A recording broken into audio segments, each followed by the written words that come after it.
Your host, Tariq Mendez, takes you on a journey with guests from all around the world. Broadcasting around the world. Around the world. This is Tariq Talk. So you mentioned that this was a tray that you had to source. This is an actual prison mirror. Oh, mirror. Okay. Yes, a mirror. So they have these sort of stainless steel mirrors that they put inside of the cells, and they intentionally glass would probably be dangerous, so they have to be stainless steel, unbreakable. And I chose to use the mirrors because, for one, they're extremely important. Yeah. It's kind of a double-edged sword in two ways. Like, for one, most times the mirrors have been used for so long that you can barely see yourself, and or you people are trying to clean them and they inadvertently scratch them. Oh, I see. And so you're not able to really see your own face within the mirror, your own reflection, which is still, still the closest, especially if you're in isolation, it's still the closest thing you can get to seeing another person's face for that length of time. So the mirror was really important to me for that reason. Also, I wanted to move beyond painting on canvas or on wood, and I wanted to explore a surface that could be a little bit more exciting and a little bit different. And I know that there are other artists who have used mirrors, but I felt like a prison mirror would be a little bit more authentic to my experience, and also just it's not as popular. So I wanted to do something that was a little bit more it's hard to find something that's completely new. Like, the saying is, there's nothing new under the sun. So I'm not trying to find things that are absolutely new, but something that's just a little bit different and not as common. Something that's that's different enough to set me apart. So that was the reason I chose the mirror. I think it's interesting that these are probably for the screws, right? So that shows you how much security they have. Yes. To have that many screws for that. Yes. Wow. So that's what I was going to ask. I was going to ask, how do you feel? What do you think about it before? Because I feel like a lot of times now, people come in, and they're kind of, they stop and they're like, I like this, I like that, I like this, but I haven't yet been able to see what other people think about it so far. Well, I don't know if this is down, but my first thought was that this was some type of like antique tray.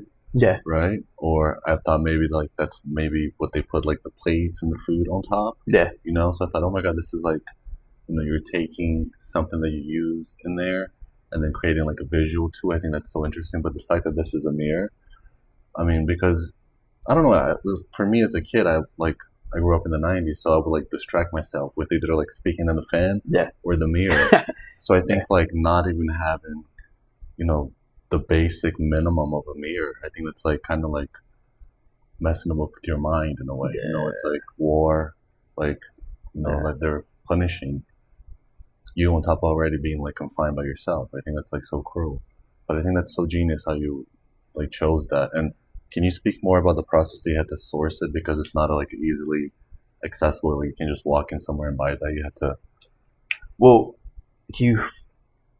for one, you have to find someone who was formerly in law enforcement, who has the credentials to be able to purchase it, or you have to find someone who has them for like. So, for instance, my last series was someone who knew someone who had the credentials and they needed to work on a film, so they were able to purchase them from the person who could get them, and then they worked on the film, and then I had to wait until the film was done and then purchase them from there. But then they also, I think because they're so difficult to purchase, because they're restricted to those people, they tend to like bump the price up. So you end up paying like $150 for a piece of steel. Wow. But it's more about the accessibility of it. Yeah. Oh, 100%. Yeah. Yeah. Or being aware of it. Yeah. And I think also the idea of having these mirrors and seeing the mirrors and seeing your own face is also a bit challenging while you're incarcerated, because these are relatively new. Mm-hmm. So the surface isn't, I've painted on it and scratched it in some places, to modify it. So, but when I got these, they were relatively new and they're really neat and clean. But when you're in prison, again, they're usually damaged. They usually, then so you don't know what the history was. It could have been someone who was upset and they hit it with something, and then it's bent in a certain area. People are trying to clean them, so they end up scratching them. So they, when you see your face in there, it's distorted. Mm-hmm.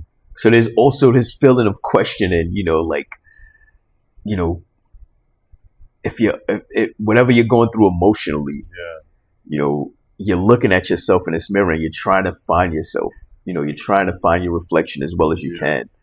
And then you see these distortions and these marks and these scratches and everything, and it kind of, it's kind of disheartening. It's kind of depressing, but there's something to it.